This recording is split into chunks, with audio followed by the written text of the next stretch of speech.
Isasailalim sa inquest ngayong araw ang 11 mangingisdang Vietnamese na nahuling nangingisda sa dagat ng Palawan.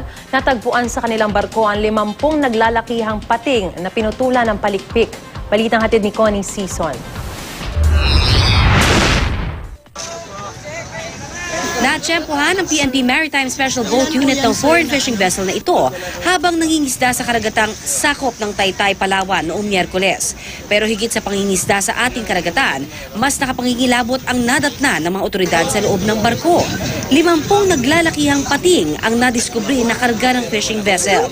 Ang isa sa mga ito may timbang na 300 hanggang 500 kilo. Patay na ang mga pating at kitang pinutol ang mga palikpik. Dinala ang mga ito sa Puerto Princesa para ilibing. Kasalukuyang nasa kustudiya ng mga otoridad ang 11 Vietnamese na sakay ng naturang barko at nakatakdang sumailalim sa inquest o pagtatanong ng mga otoridad ngayong araw.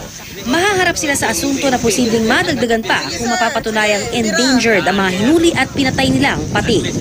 Paglabag sa Section 87 ng Republic Act 8550 o itong tinatawag na poaching. And then pag nakakuha na po tayo ng clearance galing sa PCSD na nagsasabi na itong mga patinga na nakuha natin is considered as endangered, kakasuhan din po natin sila ng paglabag sa Section 27, Paragraph F ng RA 9147 or itong Anti-Wildlife Act.